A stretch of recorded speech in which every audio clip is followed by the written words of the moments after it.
আল্লাহ আমার আল্লাহর ফয়সালা কতলের পরিবর্তে কতল। তুমি হরিণ মারবে না বাঘ মারবে তোমার ব্যাপার, কিন্তু তোমাকে ডানে বামে দেখতে হতো। যদি তীর লক্ষ্যভ্রষ্ট হয় তাহলে তীর কোথা গিয়ে পৌঁছাতে পারে। তুমি নিশা মতো পাগলার মতো হরিণের নিশাই মেরে দিয়েছ। অতএব হে জাল্লাদ, তুমি ওই বাদশার গর্দনকে উড়িয়ে দাও। বাদশা তীরটাকে ধরলো, ধরে এইভাবে টান দিয়ে নিশান করে কাজীকে বলছে, কাজী রে, আজকেও আমি তীরটা এনেছিলাম, যদি আমার পানে মুখ পানে তাকিয়ে তুমি অন্যায় বিচার করতে আর একটা মার্ডার আমি করতাম। কারণ আমি তীর হাতে করে কাঠগড়ায় উঠেছি, এই জন্যে অন্যায় বিচার আমি দেশে মেনে নিতে পারবো না। আমার গর্দন চলে যাক, কিন্তু ন্যায় বিচার হয়ে যাক। বুড়ি তখন এই কাঠগোড়া থেকে কাঁদতে শুরু করেছে, কাজী সাহেব, এটা তো আমার মুজরিম, আমি যদি মাফ করে দিই বাদশাকে আপনি কি করবেন? বলে, আপনি মাফ করলে মাফ হবে। কাজী সাহেব, আমি ওকেই মাফ করে দিলাম। একটা সন্তান হারিয়েছি, এটার মায়ের কোল যেন আর খালি না হয়। বাদশা দৌড়ে এসে বুড়িকে জড়িয়ে ধরে বলছে, মা, তোমার যে সন্তান মাটিতে শুয়ে গেছে ওটাকে আমাকেই মনে করে নিয়ে তুমি আমার কাছে বাকি জীবনটা কাটিয়ে নাও। আদালতের মাঝে পড়েছো, সৈন্যের মাঝে আছো, এখন তোমার সমস্ত আম শুকিয়ে চূড় হয়ে গেছে। এখন তুমি আর আমলাও, তোমার নাম আমচুর। টেনেও সোজা করা যেছে না। বড়বাবু বলছে, গলা ঝেড়ে কথা বল, পানি খাওয়া। বলছে, স্যার ভুল হয়ে গেছে, চলবে না। তো আমার আল্লাহ বলছে, আমি জিপটাকে রেখেছি 32টা সৈন্যের মধ্যখানে। 2টি সিবিআই কাস্টম তার ওপরে আছে, 2টা সিআইডি রয়েছে, এই দিকে 2টা কাস্টম অফিস তাকে ঘিরে রেখেছে। মাথাটা হলো গোটা বডির আদালত। এতগুলোর ভিতরে যেদিকে তুই কথা বলিস এটাই হলো তোর কথার জায়গা। আল্লাহ বলছেন, ওয়াইদা কুলতুম, যখন তুই কথা বলবে ফাদিল, ইনসাফ করে কথা বলবে। তোর বডিতেই আমার সিআইডি কাজ করছে। ফাদিল ওয়ালাউ কানা দা কুরবা, যদিও সে নিকট আত্মীয় হয়। বাদশা নিজে হরিণ শিকার করতে গিয়েছে, এইরকম করে তীর ধরেছে, একবারে ফলা তীর। হরিণকে পাবে তো আর ওখার দুনিয়া থেকে বেঁচে থাকতে হবে না। আর যেই তীর ছেড়েছে, হরিণটা তরফ করে লাফিয়ে উঠেছে, আর লক্ষ্যভ্রষ্ট হয়ে পায়ের তলা দিয়ে সেই তীর নদীর ধারে এক বুড়ি এমনি করে কাপড় সাফ করছিল, আর ওর একমাত্র বিধবা মেয়ে বাচ্চাটা দাঁড়িয়েছিল, কানে পড়ে স্পট হয়ে গেল। কাজীর কাছে বিচার চলে গেল। বাদশা নিজে মেরেছে, দেশের বাদশা মেরেছে, আর বিচার গেছে কাজীর কাছে। আজকে শুক্রবার, রবিবার বিকাল 3টে ফাইসালা হবে। বাদশাকে এনে হাজির করা হলো। বাদশার সিংহাসনে নাই, কাঠগোড়ায় দাঁড়িয়ে আছে। বুড়ি দাঁড়িয়ে আছে, দাফন কাফন হয়ে গেছে। একদিকে স্বামী হারিয়েছে, এবার সন্তান হারালো, যার মুখ পানে তাকিয়ে দুনিয়ার আলো দেখছিল। বাদশা তীর হাতে করে গিয়েছে, কাজী বিচার দিচ্ছে। বাদশাহ বলে, বলুন, তুমি মেরেছো? বলে, হ্যাঁ স্যার, ইচ্ছা করে নয়, তবে লক্ষ্যভ্রষ্ট হয়ে গেছিল। হরিণটা চলে গেল, যে নদীর ধারে ঘাটে উনি কাপড় সাফ করছেন, ওর বাচ্চার কানে লেগেছে, তীর স্পট হয়ে গেছে। বাদশাহ এবার ফাইসালা দিচ্ছে, জাল্লাদ আমার আল্লাহর ফয়সালা কতলের পরিবর্তে কতল। তুমি হরিণ মারবে না বাঘ মারবে তোমার ব্যাপার, কিন্তু তোমাকে ডানে বামে দেখতে হতো। যদি তীর লক্ষ্যভ্রষ্ট হয় তাহলে তীর কোথা গিয়ে পৌঁছাতে পারে। তুমি নিশা মতো পাগলার মতো হরিণের নিশাই মেরে দিয়েছ। অতএব হে জাল্লাদ, তুমি ওই বাদশার গর্দনকে উড়িয়ে দাও।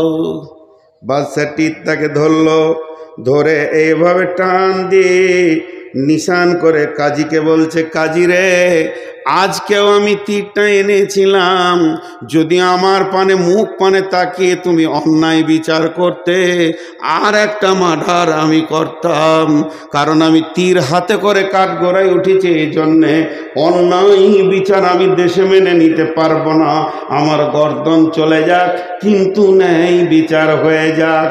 বুড়ি তখন এই কাঠগড়া থেকে কাঁদতে শুরু করেছে, কাজী সাহেব, এটা তো আমার মুজরিম, আমি যদি মাফ করে দিই বাদশাকে আপনি কি করবেন? বলে, আপনি মাফ করলে মাফ হবে। কাজী সাহেব, আমি ওকেই মাফ করে দিলাম, একটা সন্তান হারিয়েছি, এটার মায়ের কোল যেন আর খালি না হয়।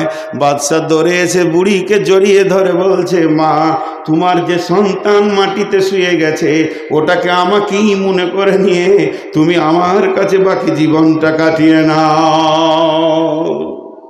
আল্লাহ বলছে, আরো সে নিচে ছায়া নিবি। আজকে একবার বিচারে বসে দেখবেন, কেন বিচার শুনতেই বিরক্ত লাগবে, বিচার শুনতেই বিরক্ত লাগবে। হ্যাঁ, একটা সাইকেলে অ্যাক্সিডেন্ট হয়েছে, মোটর সাইকেলের সাথে কাদা ছিল, কাদাতে স্লিপ করে গিয়েছে মোটরসাইকেলটা, সাইকেলের উপরে পড়ে গিয়েছে, সাইকেলটা ভেঙে গিয়েছে। মোটর সাইকেলওয়ালাও তৃণমূল, সাইকেলওয়ালাও তৃণমূল, কিন্তু যার ঘরের সামনে কাদা সে সিপেম। বিচার হচ্ছে, ও কাদা করেছিল কেন, টাকা ওকেই 10,000 লাগবে। সে বিচারা জানের ভয়ে 10,000 টাকা দিয়ে খালাস হয়ে যাবে। আমাদের এখানে সব জজ বসে আছে, যতগুলো বসে আছে জজ। হ্যাঁ, জি, শুধু ন্যায় বিচার নিয়ে কথা বললে অনেক কথা চলে আসে। নাম্বার 2 নম্বরটা কে যা ওই আরশের ছায়াতে থাকবে, সেই 2 নম্বরটা হলো ওয়াশাবুন নাসা ফি ইবাদাতিল্লাহি তাআলা। ওই যুবক, ওই যুবতী যে যৌবন কালটা আল্লাহকে দিয়ে দিয়েছে, আল্লাহর প্রেমে ব্যয় করেছে, যুবতীকে যেখানে যৌবন ক্ষয় করতে বলেছে ওখানেই ক্ষয় করেছে, আর যুবকরাও ওই জায়গায় যৌবনকে কাটিয়েছে। যুবকের যৌবনে 2টি ডিউটি, আর যুবতীদের যৌবনে 1টা ডিউটি। যুবতীদের যৌবন, যুবকের যৌবনে পুরুষের যৌবন কাল 2টি কাজ করবে। একটা কাজ করবে কে, সে ইনকাম করবে, যেখানেই থাকবে হাজুরে হালাল পয়সা নিয়ে সে জমা করবে। আল্লাহ বলেছেন, ফাইদা কুদিয়াতিস সালাতু ফান্তাশিরু ফিল আরদি ওয়াবতাগু মিন ফাদলিল্লাহি ওয়াযকুরুল্লাহা কাসীরান লাআল্লাকুম তুফলিহুন। আমার মতো সুগারের রোগীটা মসজিদে বসে বসে বসে বসে আসর থেকে মাগরিব পর্যন্ত যদি সুবহানাল্লাহ আলহামদুলিল্লাহ বলে, যে নেকিটা পাবে, একটা যুবক যদি শুধু একটা মাল সেল করার জন্য বেরিয়ে যায়, সে যে ইনকামটা করবে, যদি ও রাস্তার ধারে বলে 4 আনা 4 আনা, 5 টাকা 5 টাকা, মানে চিড়ে বাদাম বিক্রি করছে, 5 টাকা 5 টাকা 5 টাকা 5 টাকা 5 টাকা, মুখ দিয়ে কুলহ লয়, ইন্না আতাইনা নয়, 5 টাকা 5 টাকা 5 টাকা 5 টাকা, এই যে মুখ দিয়ে বলছে লিবেন ভাই আপনি খান, আপনার ছেলে মেয়ের জন্য নিয়ে যান, এই যে ওর মুখটা চলছে, আর আমি মসজিদে বসে বসে সুবহানাল্লাহ সুবহানাল্লাহ সুবহানাল্লাহ, আমার থেকে লাখো গুণে বেশি নেকি পাবে। তসবিহ করাটা হলো সুন্নত নফল, কিন্তু হালাল উপার্জন করা হচ্ছে ফরজ, এটা কোরআনের হুকুম। ফরজ আইন। হে যুবক, তুমি যৌবনকালে ইনকাম করবে, আর কি করবে যৌবনকালে? ওয়াল হাফিজুনা লিহুদুদিল্লাহ, আল্লাহর কোরআনের হিফাজত করবে। যেখানেই শুনতে পাবে কোরআনের বিরুদ্ধে কাজ চলছে, জান দিব না হলে জান নিয়ে নিব। ইউকাতিলুনা ফি সাবিলিল্লাহি ফায়াকতুলুনা ওয়া ইকতালুনা, হয় কতল করব না কতল হয়ে যাব, আল্লাহর জমিনে বেঈমানি করতে দিব না। যুবক তুমি উঠে দাঁড়াও, দুটি তোমাদের কাজ। আর যুবতীরা কি করবে? কুল্লিল মুমিনাতি ইয়াগুদুদনা মিন আবসারিহিন্না ওয়া ইয়াহফাজনা ফুরুজাহুন্না। মেয়েদের যৌনাঙ্গ, মেয়েদের সরঙ্গাকে কেন্দ্র করে আমার রব কোরআনে বেশ কয়েকটা আয়াত নাজিল করেছেন। আম্মা জানা এসাকে পাক করতে গিয়ে 11খানা আয়াত নাজিল করেছেন। হযরত মারিয়ামের পবিত্র ঘোষণা করতে গিয়ে বেশ কয়েকটা আয়াত নাজিল করেছেন। এবং আমার রব সারা পৃথিবীর যত মুমিন আছে, আল্লাহ ওয়ালি আছে, এদের যৌনাঙ্গকে এক জায়গায় করে বলেছে তোমরা এটাকে হেফাজত করো। এটা যে কত দামি জিনিস। আমার পৃথিবীতে যত নবী, যত মাওলানা, যত মুফতি, যত বক্তা, যত মাদানি, যত কারি, যত হাফেজ, যত শহীদ, যত নবী, যত আম্বিয়া এসেছে, ওটার ভিতর দিয়ে পৃথিবী দেখেছে। আল্লাহ বলেছেন সুম্মাস সাবিলা ইয়াসসারা, তোমাদের মায়ের রাস্তা তোমাদের জন্য আসান করে দিয়েছি, এর জন্য পৃথিবীর আলো দেখেছ। হে আমার মায়ের দল, লুচ্চাদের পাল্লায় পড়ে তুমি এত দামি জিনিসটাকে নষ্ট করে দিও না। আল্লাহ তাবারাক ওয়া তাআলা বিশ্ব যুবতীর জন্য একটা বাটখারা রেখেছেন হযরতে মারিয়াম, তাকে নবুয়তি টাইটেল দিয়েছেন আলাইহাস সালাম। সেই মারিয়ামের ব্যাপারে আল্লাহ বলছেন ওয়া মারিয়াম ইবনাতা ইমরানা আল্লাতী আহসানাত ফারজাহা ফানাফাকনা ফীহি মির রূহিনা ওয়া সাদ্দাকাত বিকালিমাতি রাব্বিহা ওয়া কুতুবিহি ওয়া কানাত মিনাল কানিতিন। বিশ্ব যুবতীর দল রে, তোমরা মারিয়ামকে দেখে লক্ষ্য করে পা ফেলো। সে তার সরঙ্গা এবং গোটা বডিটার এমনই হিফাজত করেছিল। আমি রব তার ভিতর থেকে দামি গোলামকে নিলাম এবং মা বেটাকে কিতাব দিয়ে ধন্য করলাম। আজ যদি কোনো যুবতী বুকে হাত দিয়ে সতীত্বের গ্যারেন্টি দিতে পারে, শুধু যৌনাঙ্গ নয়, তার দাঁতের হাসিতে, চোখের চাওয়ানিতে কোনো পুরুষ যেন, হালাল পুরুষ যার সঙ্গে বিয়ে হালাল আছে, সে যেন আনন্দ না পেয়ে যায়। যদি তা পেয়ে যায়, মা তুমি বিক্রি হয়ে গেলে তোমার দেহে আর কোনো মূল্য থাকলো না। এর জন্য যুবতীদের একটাই ডিউটি, সে সরঙ্গার হেফাজত করবে। আর পুরুষরা দুইটি ডিউটি করবে, একদিকে ইনকাম করে সংসার চালাবে, অন্যদিকে দিনের হেফাজত করবে। আমার নবী বলছেন ওয়াশাবুন নাসা ফি ইবাদাতিল্লাহ, ওই যুবক যুবতী আল্লাহর রহমতের ছায়াতে কোটা লেগে যাবে, যার যৌবনকাল আল্লাহর হুকুমের ওপরে চলেছে। আর 15 মিনিট পানি খায় আর একবার।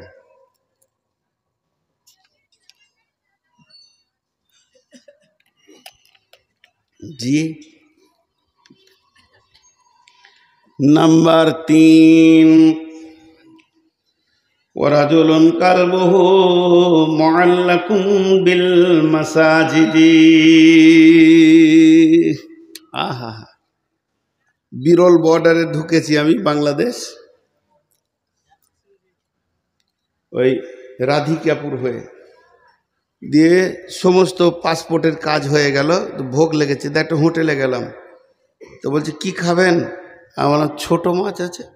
আমরা বলি ছোট মাছ, ওরা বলে গুঁড়া মাছ। তো গুঁড়া মাছ আছে, তোলা আছে, দাও 1 প্লেট। দুজন আছি আমরা, 2 প্লেট দাও। তো আলুর সঙ্গে রান্না করেছে। তো টোটালটা যদি 200 গ্রাম ওজন হয়, যে তরকারিটা দিয়েছে 100 গ্রাম ওজন হবে। তো মোটামুটি 100 গ্রামে 98 গ্রাম আলু আর 2 গ্রাম মাছ। তা আমি হোটেলওয়ালাকে বলছি মাছে আলু না আলুতে মাছ, আপনি হিসাব করেন। বলছে হুজুর আপনাকে তো পারা যাবে না। বলো না, মাছে আলু হতে পারে, 1-2টা আলু দিলেন, কিন্তু আপনি আলুতে মাছ দিয়েছেন। আমি তো আলু চাইনি ভাই, আমি মাছ চেয়েছি, আপনি দাম নেবেন। জি, 1 লিটার দুধে 9 লিটার পানি, তাহলে দুধে পানি না পানিতে দুধ? পানিতে দুধ। আর 9 লিটার দুধে যদি 1 লিটার পানি, তাহলে দুধে পানি। তো আমাদের জীবনটা হবে মসজিদওয়ালা দুনিয়া, কিন্তু হয়ে গেছে দুনিয়াওয়ালা মসজিদ। মসজিদে ঢুকছি আধা ঘন্টার মধ্যে 30 মিনিট, 30 মিনিট, প্রতি মিনিটে 60টা সেকেন্ড আছে, 5 মিনিট আল্লাহকে মনে পড়ছে, বাকি 29 মিনিট 55 সেকেন্ড দুনিয়াতে মনটা পড়ে আছে। তাহলে মসজিদটা দুনিয়াওয়ালা মসজিদ হলো। আর আমার রসুল বলছে তোমার দুনিয়াটা মসজিদওয়ালা হয়ে যাক। তুমি মাঠে কাজ করবে কিন্তু তোমার দিল পড়ে থাকবে মসজিদে। তুমি মার্কেটে থাকবে, হঠাৎ চমকে উঠবে, কিরে বাবা আজান হলো নাকি? খরিদ্দারের সঙ্গে কথা বলছি, আজান হলো না কিরে বাবা, মসজিদ যেতে হবে। হ্যাঁ, এমন মার কাট কাজ, ধান কাটো, ধান নিয়ে চলো, ধান বও, সারাদিন যেন শ্বাস ফেলার সময় নাই। ভোরবেলায় বেরিয়ে গেছি, জোহরের আজান শুনে মাঠে নামাজ সেরে নিয়েছি, সালাম ফিরে আবার কাজে লাগ, চল চল চল। বাড়ি থেকে খাবার গেল, খেয়ে নিলাম, আসরের সময় ধানগুলো গছিয়ে সন্ধ্যার সময় বাড়ি এসে যেই মাগরিব ডুবো হয়ে গেছে, আজান শুনলাম, আর বাড়িতে মন টিকছে না, দিল যেন মসজিদকে ছিঁড়ে, মসজিদ যেন দিলকে ছিঁড়ে লিছে। মসজিদ রে, তোকে জোহরে দেখিনি, আসরে দেখিনি, এখন মাগরিবে না দেখে আর থাকতে পারবো না। মসজিদে যদি দিলটা টাঙা থাকে আর বডিটা যদি দুনিয়াতে ঘুরে বেড়ায়, আপনার কাজগুলো নামাজে গণ্য হয়ে যাবে, কারণ আপনি নামাজি রত রয়েছেন, শুধু ছুটি নিয়ে দুনিয়া করতে গেছেন। অতএব বন্ধুরে, আল্লাহর নবী বলছেন ওয়ারাদুলুন কালবুহু মুআল্লাকুন বিল মাসাজিদে, ওই লোক যার অন্তরটা মসজিদে টাঙা আছে। হাজি, আমরা ইমামকে মসজিদকে মসজিদ সাফ করার ব্যাপারে হুকুম করি না? এটা খুব নেকেট, অনেক বক্তা দেখায়, আমি দেখাচ্ছি না, এটা নোংরা। কেন আমি আল্লাহর ঘর সাফ করব? আমার হাত দিয়ে করব? বেদাতি পীর আছে আমাদের এলাকায়, তোমার নামটা আর করছি না, তো ও পীর জীবিত পীর এখনো বেঁচে আছে, দুটো আছে একই গ্রামে, একটা মরেছে একটা আছে। তো আমাকে আমার দিল চাইলো যে ওকে একদিন দেখা করি। ওই এলাকায় থাকতাম আমি, একটা মাদ্রাসায়। তো ভদ্রলোক এত হার্ড আরবি জানে, আবার ইঞ্জিনিয়ার, ইংল্যান্ড থেকে পাস করা ইঞ্জিনিয়ার, পীর ইংল্যান্ড থেকে পাস করা ইঞ্জিনিয়ার, আর এত হার্ড আরবি জানে যে ও আরবি বলবে তার আপনি ডিকশনারি ছাড়া তর্জমা করতে পারবেন না। ভদ্রলোক এত শিক্ষিত, কিন্তু ওই এহরামের মতো একটা কাপড় নিচে পরে আছে আর একটা গায়ে দিয়ে আছে। ওর একটা মুরিদকে বললাম, তোর পীরকে দেখাবি না একবার? চলেন, নিয়ে গেল। তো আমি মসজিদের দরজায় দাঁড়িয়ে আছি, ঘন ঘন ঘড়ি দেখছি, মানে 40 মিনিট পরেই আমার বাস, 40 মিনিট পরেই বাস।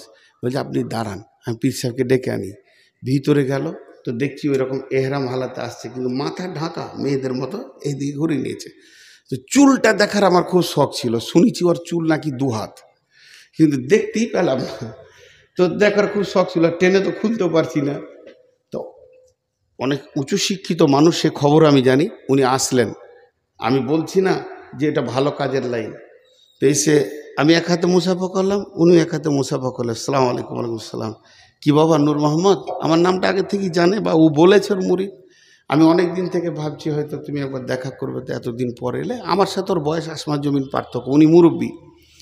তো বললাম জি আমি দাঁড়িয়ে আছি। তো চট করে মসজিদে উঠি, একটা মসজিদের মুসল্লাকে এনে আমাকে বলছে বসো, আর ঝাঁটাটা নিয়ে মসজিদ ঝাঁট দিতে শুরু করলো। আমি বলছি হুজুর আমাকে দেন। বলছে না, তুমি মেহমান, তোমাকে দেওয়াটা আমার ঠিক হবে না, এটা তো রসুল দেননি মেহমানকে, আমাকে তোমার ইজ্জত করতে হবে।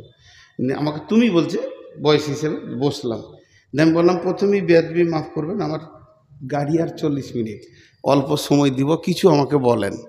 তা ও কথা শুরু করলো যে আজকের দিনে এখন তোমার সঙ্গে আমার দেখা হবে এবং অল্প সময় টাইম দেবে, আমার কিছু মনে করার নাই, এটা ফয়সালা আসমান থেকে এসেছে, আল্লাহর ফয়সালা।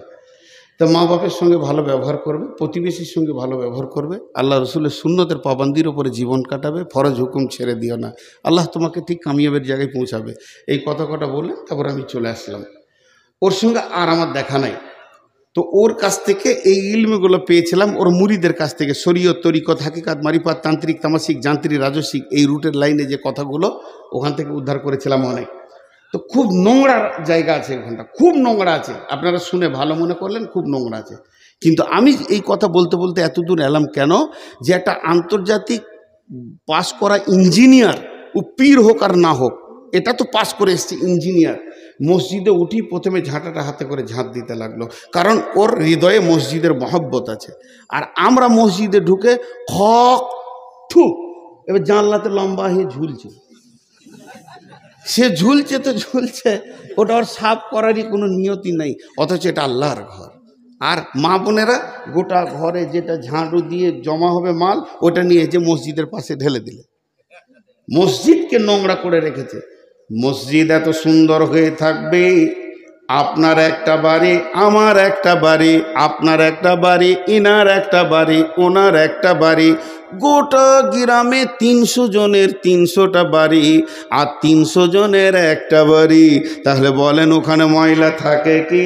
300 জন যদি নিয়ত করে আল্লাহর ঘরে ঝুল হতে দিব না, আল্লাহর ঘরে ভিতর কেন বাইরে তো দাগ লাগতে দিব না, একটু ময়লা লাগতে দিব না, আমি সুন্দর করে ঝেড়ে দিব। আল্লাহর নবী বলছেন ওয়ারাদুলুন কালবুহু মুআল্লাকুন বিল মাসাজিদি ফিল মাসাজিদি, ওই লোক আরশের ছায়াতে থাকবে, রহমতের ছায়াতে থাকবে, যার হৃদয়ে মসজিদের মহব্বত আছে। হ্যাঁ, শুনো শুনো ইয়া ইলাহি, শুনো আমার মোনাজাত। জি, তুমি মসজিদেরই ঝাড়ু বারদার করো আমারে হাত। আজকে সকলে একটা নিয়ত করি, যখনই সময় পাবো মসজিদ পরিষ্কার করব ইনশাআল্লাহ। আর আজ থেকে 5 ওয়াক্তের নামাজ ছাড়বো না ইনশাআল্লাহ। আর সামনে রোজাতে রোজা রাখবো ইনশাআল্লাহ। বাস হয়ে গেল। একটু তো মসজিদ এটাই চাইছে, মসজিদের দিলটা পড়ে আছে মানে আমাকে মসজিদে সলাত আদায় করতে হবে, মসজিদের জন্য আমার প্রাণ চলে যাবে। জি, 3 নম্বর হলো, 4 নম্বর রাজুলানি তাহাব্বা ফিল্লাহি ইজতামা আলাইহি ওয়া তাফাররাকা আলাইহি। আমার নবী বলছেন তোমার আরশে কোটা লেগে গেছে, রহমতের ছায়াতে তোমার রিজার্ভেশন লেগে গেছে, হাহুতাশ করো না, পস্তাতে হবে না। যদি আল্লাহর জন্যে ভালোবাসা করো আর আল্লাহর জন্যে যদি ছাড়াছাড়ি করো, তবে তুমি রহমতের ছায়াতে জায়গা পাবে। মুশরিক জান্নাতে যাবে, দেখছো আরো উত্তর দেয় না। মুশরিক জান্নাতে যাবে, মাদানী সাহেব চুপ করে আছে, আর এরা বলছে না যাবে না। কে বলে যাবে না? শিরক একটা বিষয় করা যায়, মহব্বতকে ভাগাভাগি করা যায়। আমি আব্বাকে ভালোবাসি, মাকে ভালোবাসি, সন্তানকে ভালোবাসি, বিবিকে ভালোবাসি, আলেম ওলামাকে ভালোবাসি, আল্লাহকেও আমি ভালোবাসি। ভালোবাসা এমন একটা ইবাদত, আল্লাহ কোরআনে বলেছেন হে মুসলমান কুল ইন্নামা আনা কুলি ইজা কুল ইন্নামা আনা বাসারুম মিসলুকুম ইউহা ইলাইয়া আন্নামা ইলাহুকুম ইলাহু ওয়াহিদ ফামান কানা ইয়ারদু লিকা রাব্বিহি, যদি কারো মনের তামান্না থাকে রবের সঙ্গে মোলাকাত করব, ফামান কানা ইয়ারদু লিকা রাব্বি ফালিয়ামাল আমালান সালিহা, সুন্দর আমল করো, ওয়ালা ইউশরিক বি ইবাদাতি, ইবাদতের ভিতরে শিরক করিও না।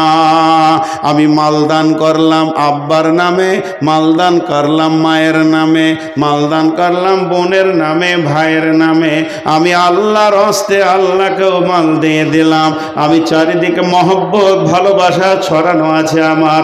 অতএব বন্ধুরে, মানুষকে ভালোবাসবো আমি আল্লাহর জন্যে, এবং মানুষের সঙ্গে আমার ছাড়াছাড়ি হবে আল্লাহর জন্যে। আল্লাহর যে দুশ্মন সে আমার দুশ্মন, নবীজির দুশ্মন আমার দুশ্মন, কিন্তু ওই দুশ্মনের সঙ্গে আমার আপোষ থাকবে না। আল্লাহর মহব্বতে আমি মহব্বত করব। তো বিশ্ব নবী বলছেন, তোমার একটা কোটা জান্নাত ওই আরশের ছায়া, রহমতের ছায়াতে লেগে গেছি।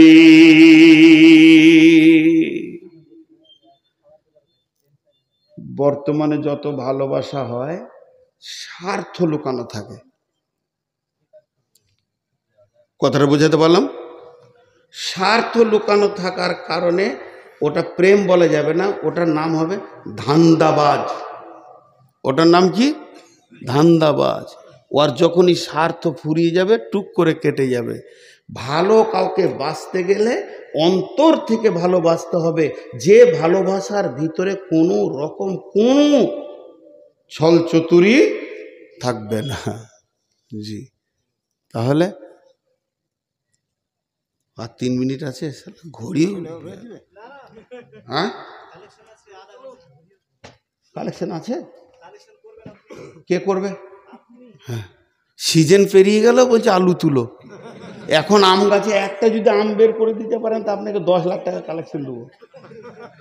না, এটা ভুল হয়ে গেল, 12 মিশে গাছে থাকতে পারে। অনেক আছে আপনার বাড়িতে আছে? জি, অনেক গাছে থাকে আমার বাড়িতে। ভাবছে যে আবার মূল বুঝবে, তা আবার চাইবে, তাহলে পেঁচিয়ে দিব আপনার জন্য পেছনে হবে।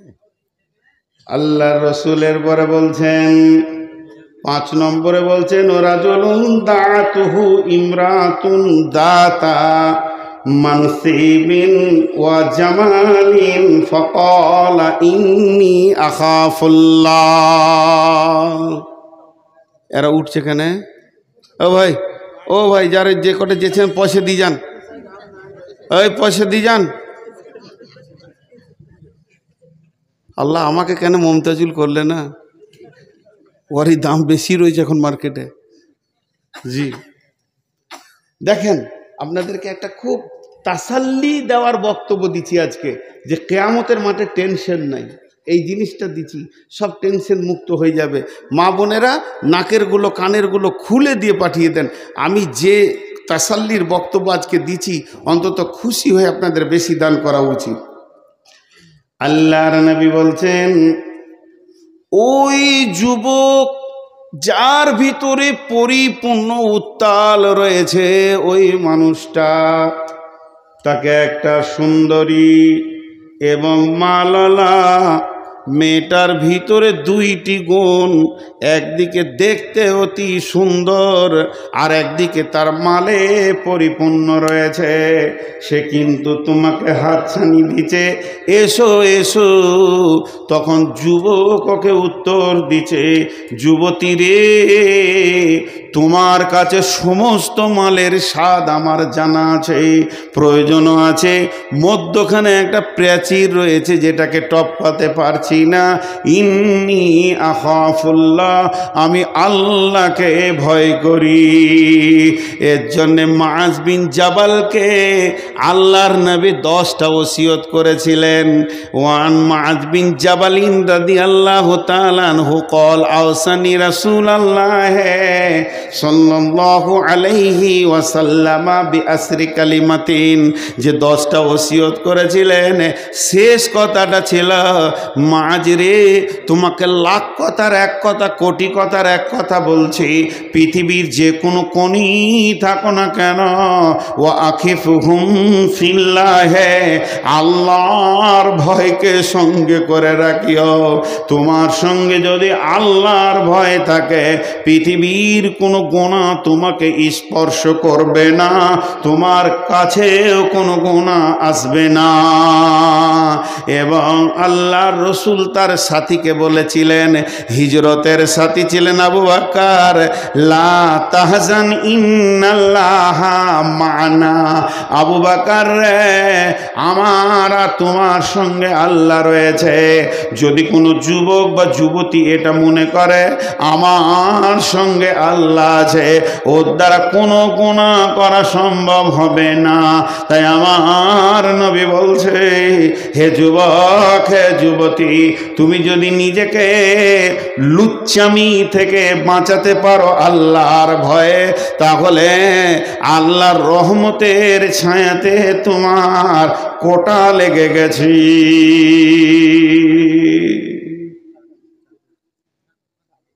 জি, কটা হলো ভুলে গেছি, 5টা হলো। 6 নম্বরে, ওয়ারাজুলুন তাসাদ্দাকা বিসাদকাতিন ফাআখফাহা হাত্তা লা তা'লামু সিমালুহু মা তুনফিকু ইয়ামিনুহু। আল্লাহ তাবারাক ওয়া তাআলা রসুল বলছেন, ওই হাত দান করনেওয়ালা, সে ডান হাতে দান করেছে, বাঁ হাতকে তার খবর নাই। ছন্দ করে আদায় করে দান করা যাবে বলেছে আলেম ওলামারা। আমি তো আলেম নই, জাহেল। তো আলেমরা বলছে আদায় করা যাবে, কিন্তু ছন্দটা যেন শরীয়তের বাইরে না হয়।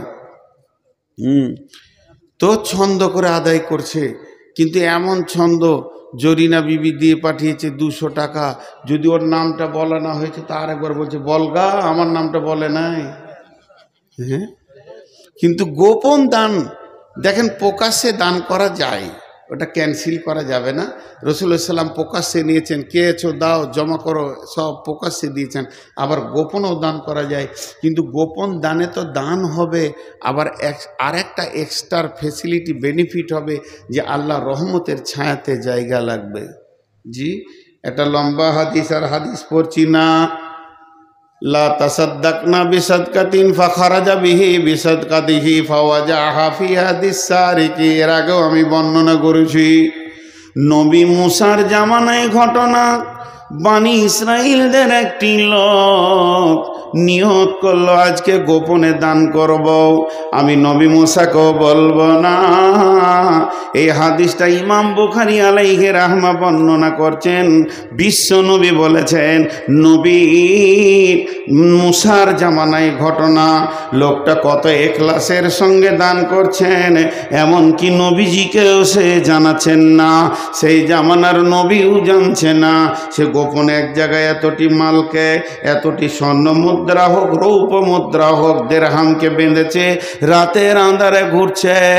আজকে রাতে দান করব, এমন লোককে দিব যেন কেউ না জানতে পারে আমি দান করেছি। মোড়ে একজনকে দিয়ে দিল ওর কোলে। এবার দানটা দিয়ে নিজেকে কাপড় ঢাকা নিয়ে লুকিয়ে আঁধারে পালিয়ে গেল। ওই মালটা নিয়ে এবার গয়ে প্রচার, সকালবেলায় যেখানে 5টা লোক ফাসবাহুয়া তাহাদ্দাসুনা তুসুদ্দিকাল লাইলাতা আলা সারিকে, যেখানেই 5টা লোক সেখানেই আলোচনা হচ্ছে, ওরে কপাল শোন, আজকে রাতে কে গোপনে দান করেছে, করবি কর, এলাকার সেরা চোরকে করেছে। চোরের হাতে মাল পড়ে গেছে। এবার দান কান্নাওয়ালা তো জানছে যে আমি করেছি, তাহলে চোরের হাতে পড়ে গেল, ওর মন আফসোস, বলছে আজকে আর একবার করব। আবার ওই রকম টাকা নিয়ে বের হয়েছে, আজকে বেটা ছেলেকে দিব না, তারা মেয়ে মানুষকে দিয়ে দেবো। আন্ধারে দিয়ে দিয়েছে। ফাসবাহুয়া তাহাদ্দাসুনা তুসুদ্দিকাল লাইলাতা আলা জানিয়া। সকালবেলা বলছে, ওরে সুবহানাল্লাহ, গতকালকে দিয়েছিল চোরকে, আজকে দিয়েছে বেশ্যাকে। দান করনালা বলছে কপাল কি হচ্ছে রে, চান্স লাগছে না কেন, এ তো ভেজাল খালি সাইড হয়ে যাচ্ছে। আবার বলছে আচ্ছা দান 3 দান, আজকে একবার দেখি। আবার বের হলো, দেখছে কোনো যুবককে দিব না, যুবতীকে দিব না, থুতথুড়ে বুড়াকে দিয়েছে। সে রাস্তার 3 মোড়ে বসে আছে, খুব খুব করে কাশছে, বলছে এর মতো গরিব আর নয়, তাহলে একেই দিয়ে দি। ওর কোলে দিয়েছে। ফাসবাহুয়া তাহাদ্দাসুনা তুসুদ্দিকাল লাইলাতা আলাল গানি। সকালবেলায় কারায় পাড়ায় মোড়ে মোড়ে আলোচনা চলছে, দানের বহর বেড়েছে। প্রথম দিন দিয়েছে চোরকে, দ্বিতীয় দিন দিয়েছে বেশ্যাকে, তৃতীয় দিন দান করেছে এলাকার বড় লোক একমাত্র হাড় কিপটে বকিলকে। এবারও কাঁদতে শুরু করেছে, আল্লাহ কি করলাম যে আমার দানকে কবুল করছো না। পরে বর্ণনা দিচ্ছেন হাদিসটাতে যে আল্লাহ বলছে তোর 3 দিনের দানকে কবুল করে আমি 3 জনকে হেদায়েত দিয়েছি। ওই জানিয়া মেয়েটা বলছে আল্লাহ আর জীবনে নোংরা কাজ করব না। এই এটা বিয়ে বাড়ি পেয়েছিস? তখন থেকে শুনেই গেছি হায়া সরব নাই, চিল্লাইছে। তো আপনারা একটু ধৈর্য ধরেন। তো ওকে জানিয়াকে হেদায়েত দিয়েছি, চোরকে হেদায়েত দিয়েছি, বখিলকেও হেদায়েত দিয়েছি। দেখেন, দান যদি এখলাসের সঙ্গে হয় তাহলে তার রিয়াকশন আলাদা হবে। আর একটা আছে 7টার মধ্যে বলে নি, শেষকালে ওয়ারাদুলুন যাকারাল্লাহ খালিয়ান ফাফাদাত আইনাহু, ওই লোকটা রহমতের ছায়াতে থাকবে যে লোকটা গভীর রাত্রিতে উঠে চোখের পানি আল্লাহর কাছে ফেলে। অনেকে বলবে দোয়া জানি না, খ্যাপা, সব থেকে বড় দোয়াটা আমার কাছে শিখেলেন, চোখের পানি, এর থেকে বড় দোয়ার কিছু নাই। বাচ্চা ছেলে কোন ভাষায় কথা বলে? 1 বছরের 1.5 বছরের বাচ্চা, হ্যাঁ, কান্না করে। ওর কাজ হচ্ছে কেঁদে দেওয়া। মায়ের কাজ